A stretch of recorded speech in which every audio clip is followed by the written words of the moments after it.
ವಿಶ್ವವಿದ್ಯಾಲಯವು ಅವೈಜ್ಞಾನಿಕ ನಿರ್ಧಾರಗಳನ್ನು ಕೈಗೊಳ್ಳದಂತೆ ಹಾಗೂ ಮರುಮೌಲ್ಯಮಾಪನದ ಹೆಸರಿನಲ್ಲಿ ನಡೆಯುತ್ತಿರುವ ಹಗರಣದ ತನಿಖೆಗೆ ಒತ್ತಾಯಿಸಿ ದಕ್ಷಿಣ ಕನ್ನಡ ಜಿಲ್ಲಾಧಿಕಾರಿ ಡಾಕ್ಟರ್ ಕೆವಿ ರಾಜೇಂದ್ರ ಮುಖೇನ ಕರ್ನಾಟಕ ರಾಜ್ಯಪಾಲರು ತಾವರ್ ಚಂದ್ ಗೆಹ್ಲೋಟರಿಗೆ ದಕ್ಷಿಣ ಕನ್ನಡ ಜಿಲ್ಲಾ ಕಾನೂನು ವಿದ್ಯಾರ್ಥಿ ಸಮೂಹವು ಮನವಿ ಸಲ್ಲಿಸಿದೆ.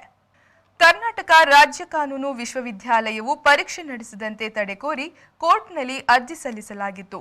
ವಿಚಾರಣೆ ನಡೆಸಿದ ನ್ಯಾಯಾಲಯವು ಪರೀಕ್ಷೆ ನಡೆಸುವಂತೆ ಆದೇಶಿಸಿದೆ. ವಿಶ್ವವಿದ್ಯಾಲಯದ ಅವೈಜ್ಞಾನಿಕ ನಿರ್ಧಾರಗಳಿಂದ ವಿದ್ಯಾರ್ಥಿಗಳು ಕೋರ್ಟ್ ಮೆಟ್ಟಿಲೇರುವಂತಾಗಿದ್ದು, ವಿಶ್ವವಿದ್ಯಾಲಯ ಮಾಡಬೇಕಾಗಿದ್ದ ಕೆಲಸಗಳನ್ನು ಕೋರ್ಟ್ ಮಧ್ಯಪ್ರವೇಶಿಸಿ ಮಾಡಿಸುತ್ತಿರುವುದು ಬಹಳ ದುರಂತ.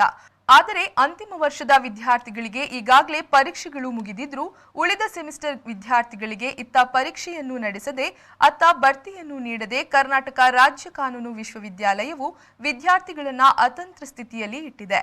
ವಿದ್ಯಾರ್ಥಿಗಳನ್ನು ದೋಚುವ ನೀತಿಯನ್ನು ಕೈಬಿಟ್ಟು ವಿದ್ಯಾರ್ಥಿಗಳ ಪರವಾದ ಮತ್ತು ಶೈಕ್ಷಣಿಕ ವಾತಾವರಣದ ನೀತಿಯನ್ನ ಅನುಸರಿಸಲು ದಕ್ಷಿಣ ಕನ್ನಡ ಜಿಲ್ಲಾ ಕಾನೂನು ವಿದ್ಯಾರ್ಥಿ ಸಮೂಹ ಆಗ್ರಹ ಮಾಡಿ ಮನವಿ ಸಲ್ಲಿಸಿದೆ.